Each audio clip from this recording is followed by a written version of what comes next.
We're gonna call this an almost one pot wonder, and it is a brown butter, butternut squash, and sage pasta. It cooks all in one pot except for the pasta. The brown butter finishes that squash to become meltingly tender in your mouth. Look how simple it is, but also look how delicious it is. You're about to find out, so let's make it. Recipes for fall can be simple too, and this is all about a really simple butternut squash pasta. Has notes of sage, brown butter. It's all those flavors we want that are cozy, but really simplified. Almost a one-pan meal, other than we cook the pasta separately. Let's give it a pass on that. And to start, what I'm doing is getting the butternut squash ready. So I've broken it down, taken the seeds out. You can use any squash you want, but butternut, what's so nice is you can easily get decent sized cubes out of it. And that's really what we're wanting, is somewhat uniform sized cubes, which yes, look like maybe cantaloupe or cubes of cheese when you're done.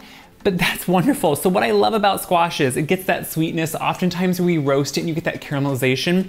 Instead, what we're gonna do here is par cook it with a little bit of chicken stock that's coming to a simmer on the stove. We're gonna cover it, let it cook, because squash is dense. So instead of heating up the oven and letting it roast, we're gonna start it here in this chicken stock or vegetable stock just to give it some flavor. And we're gonna let it par cook before we make the brown butter sauce and everything right in it. The squash is just about at its tender stage, or where we want to keep going. So what I have here is water boiling for the pasta. Now, you can use any type. I'm using farfalle, you know, the bow tie pasta. Make sure to season your water. It's really more of a personal preference on what you have on hand. Like, this is a simple sauce, not a really heavy sauce, so a lot of pastas to me work well with it. So I'm gonna let that cook.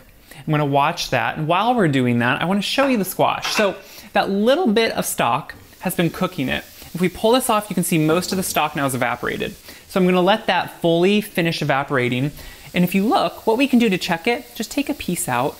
This is what I like to do. Take a piece out, take it over to the cutting board. Look how tender it is. Like, look at that. You can see it's mostly cooked through with just a little bit of texture. That's perfect, because we're gonna keep going. So now, if your water is not all cooked out, that stock, you can just drain it off. But what we're gonna do is add our butter. So we're doing a brown butter sauce. So I want this butter to really melt into it, and it's gonna brown with the squash in there, which is really fun. But I wanna add a couple components to it that are really important.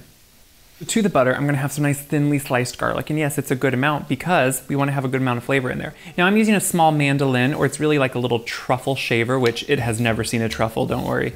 What I do want to do though is get thin slices, which you can do by hand. And when you get down to the end, you should use a little finger guard just to make sure you're not going to cut, because these can be very sharp. You want to practice that safety.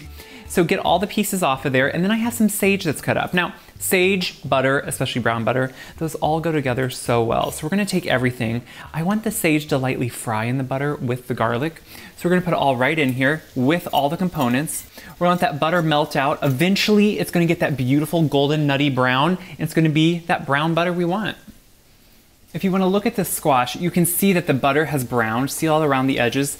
That's beautiful. The milk proteins in the butter brown up, and you still get that beautiful golden butter that's going to become our sauce. Now, some of the squash is going to break down. Some of it's going to stay in those cubes, which I want. The garlic has softened, kind of became sweet, and then that sage has just begun to darken and fry in the butter, which I really love. My pasta is just done al dente, which means I like to finish it in this beautiful butter so it kind of soaks it in. What we're going to do is we're going to make sure to salt and pepper our squash. We haven't yet. Our squash with, just to make sure it's seasoned well. We seasoned our pasta, but that's not all gonna go in here. So I wanna make sure I add some pepper with the salt, and now we can just start putting in our squash. And I like to do it directly from here. I don't necessarily need to drain it. That way, if I need water, I can use it. And the little bits that are on here are just fine because they're gonna just meld together. So I stir this together just for about a minute on the heat so that pasta can finish cooking, soak in some of that sauce. If you need to, you can reserve that pasta water and add some, but you can see how luscious this gets. But then to finish it, and I think really bring everything together, you add some good Parmesan cheese that you just grated. And as that melts in, it really kind of tightens it up. And it's just that beautiful finish to it that becomes truly a pasta. Now, this is almost one pot, but look how simple it is. We're not making a sauce out of the squash. It's still what it is, and that's what I like. I like that you see it. I like that you see the sage. You really smell that nutty butter with the garlic. It's a beautiful side dish, but it's also a great main meal. You don't always need to think of a protein, but if you want to add a protein, you could add chicken to this. It would be a great finisher. This is also just great for lunch. I love how simple things can be. So what I'm gonna do is just start plating it up. You get some of those beautiful chunks of the squash. You get the pasta, and again, do whatever pasta you have on hand. Now, when you serve this, please, you know we always should put a little bit of fresh parm right on top. Believe me, freshly grating it, life changer. Also, it's dangerous because unlike at the restaurant where you feel embarrassed and eventually have to say no, at home you can just go on forever.